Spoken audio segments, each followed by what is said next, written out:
Assalamualaikum warahmatullahi wabarakatuh. Perkenalkan, nama saya Rizky Fadilah, mahasiswi Universitas Bung Karno, program studi Ilmu Komunikasi semester 3. Dalam video ini, saya akan membacakan soal dan jawaban UTS pada mata kuliah Perkembangan Teknologi Komunikasi yang dilaksanakan pada tanggal 8 Desember 2020 kemarin, guna untuk memenuhi standar nilai tugas individu saya. Soal nomor 1, menurut Everett M. Rogers, pesan yang dibawa teknologi komunikasi bisa mendidik penggunanya untuk melakukan demasifikasi, menyesuaikan diri, dan meningkatkan interaksi. Jelaskan. Dampak yang timbul akibat pesan yang dibawa teknologi komunikasi, menurut M. Rogers, 1986, pesan yang dibawa teknologi bisa mendidik penggunanya untuk A. Melakukan demasifikasi. Demasifikasi berawalan kata D yang berarti meniadakan. Sementara itu, masifikasi berasal dari kata massal. Maka, demasifikasi berarti tidak massal alias individu. Dalam konteks komunikasi, kata masifikasi dan personal seringkali dikaitkan dengan kontrol pesan. Ini berarti bahwa dalam masifikasi, yang mengontrol pesan adalah produser informasi, seperti penerbit surat kabar, pengelola televisi, dan pemilik radio. Khalayak hanya pasrah pada berita yang disiarkan. Ciri dari masifikasi adalah monopoli pesan bukan pada individu sebagai khalayak penerima pesan. Satu hal penting dalam demasifikasi adalah munculnya perubahan kontrol pesan. Dalam pesan massal yang mengontrol adalah pengelola, sementara demasifikasi pengontrolnya adalah khalayak. Khalayak bisa berhubungan dengan siapa saja, bahkan bisa memilih sesuai dengan keinginan mereka. B.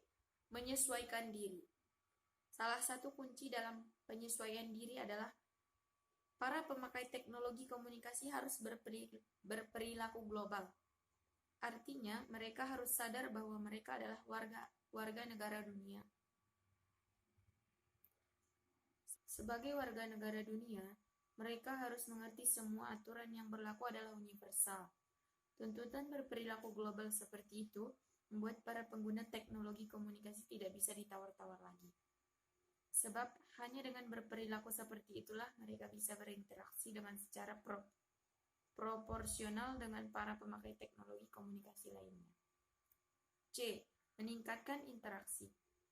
Dengan penguasaan teknologi, seseorang bisa berhubungan dengan individu di daerah atau negara lain dengan cepat, menyalurkan aspirasi dan ekspresi yang pada gilirannya menjadikan mereka akrab satu sama lain, mengakses hasil-hasil kebudayaan yang muncul di berbagai negara atau daerah, meningkatkan partisipasi mereka dalam kehidupan sosial politik yang menyangkut seluruh daerah atau negara. Pesan yang dibawa teknologi telah membawa berbagai perubahan sikap dan perilaku masyarakat. Perubahan yang terjadi di masyarakat tentu saja sangat berbeda satu sama lain tergantung pada karakteristik masyarakatnya, tingkat melek pendidikan dan teknologi masyarakat, serta kepentingan masyarakat atas teknologi. Soal nomor 2. Alvin Toffler membagi perkembangan peradaban manusia dengan teknologinya menjadi 3 bagian. Gelombang pertama disebut fase pertanian, gelombang kedua disebut fase industri, gelombang ketiga disebut fase pasca industri. Jelaskan gelombang tersebut. 3 gelombang peradaban manusia menurut Alvin Toffler. Yang pertama, era agraria. Pada gelombang pertama yang berlangsung pada 800 sebelum Masehi hingga 1500 Masehi, ini atau era agraria, manusia bergantung pada teknologi pertanian yang masih sangat tradisional untuk memenuhi kebutuhan hidup mereka. Dalam era ini, tidak ada teknologi mutakhir yang serba instan seperti yang kita jumpai sekarang. Mereka masih menggunakan berbagai hasil alam yang berupa sinar matahari, angin, air, hewan buruan atau ternak, dan bentuk alam lainnya. Teknologi yang digunakan dalam gelombang pertama ini sangatlah sederhana, yakni berupa kincir air, kincir angin, penggerak, pengungkit, cangkul, garpu, dan lainnya. Teknologi pada gelombang pertama ini berfungsi untuk membantu menyelesaikan pekerjaan agar tidak terlalu berat.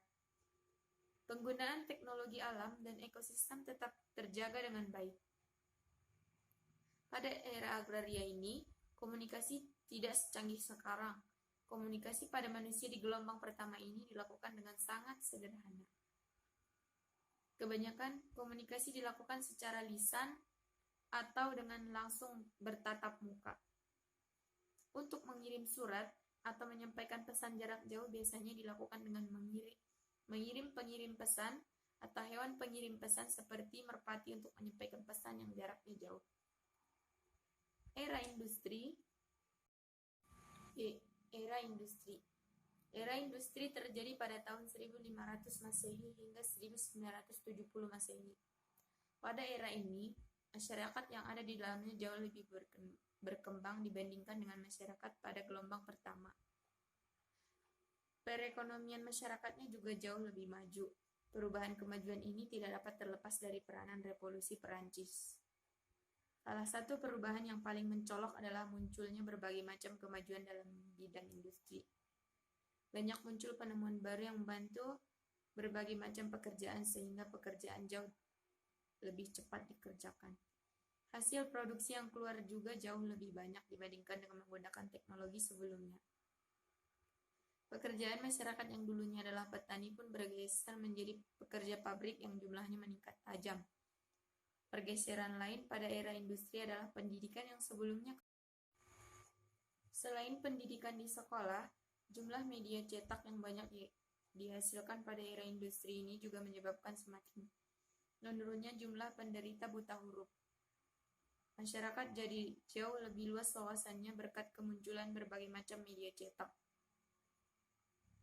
Menurut Tobler, masyarakat gelombang kedua adalah industri yang berdasarkan produksi massal, distribusi massa, massa konsumsi, pendidikan massa, media massa, massa rekreasi, massa hiburan, dan senjata pemusnah massal.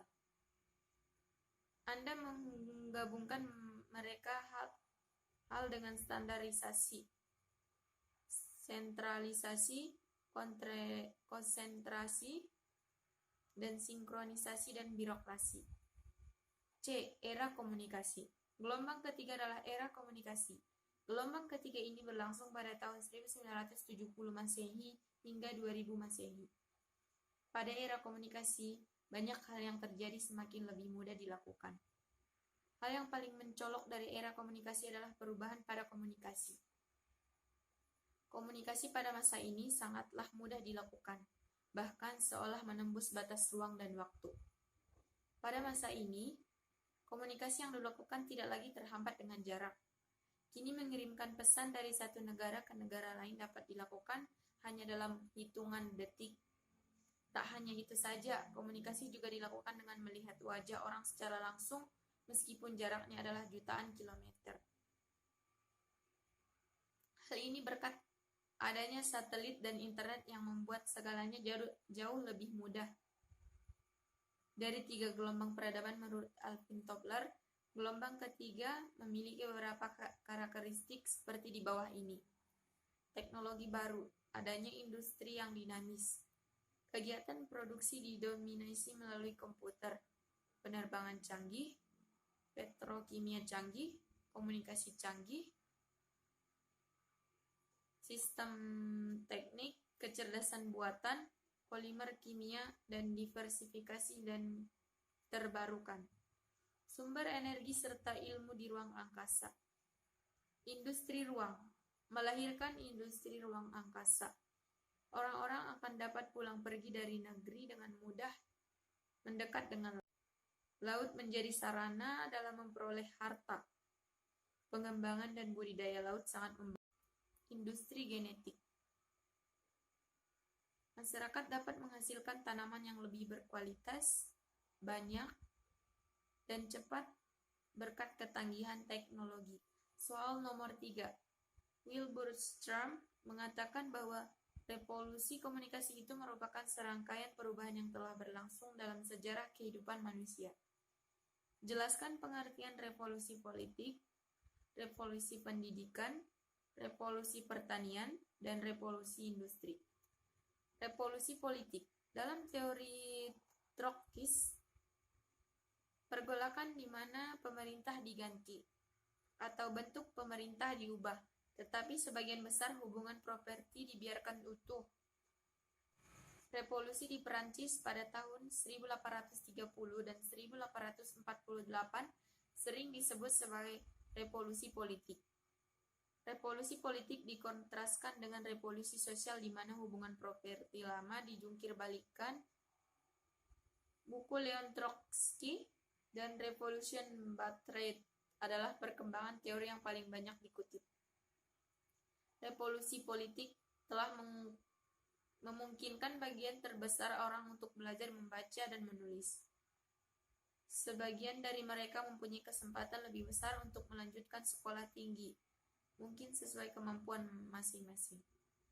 Bahkan kalangan masyarakat umum bisa punya peluang menikmati pendidikan tinggi. Revolusi pertanian telah membagi lahan dalam unit-unit yang secara ekonomis lebih efisien, memperkenalkan teknologi komunikasi baru, dan memproduksi lebih banyak untuk lebih banyak orang dan melepas sebagian pekerja pertanian untuk beralih ke bidang industri dan bisnis.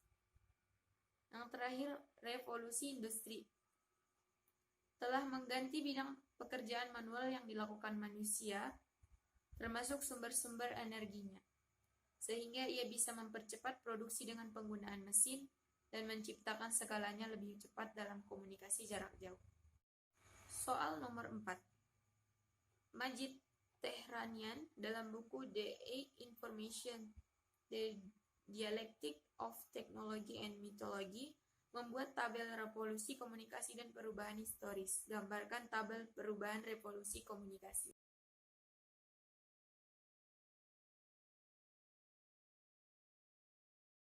Sekian yang dapat saya sampaikan, kurang dan lebihnya saya mohon maaf. Apabila ada kata-kata atau pengucapan lafal yang tidak tepat pada tempatnya, saya mohon maaf. Assalamualaikum warahmatullahi wabarakatuh.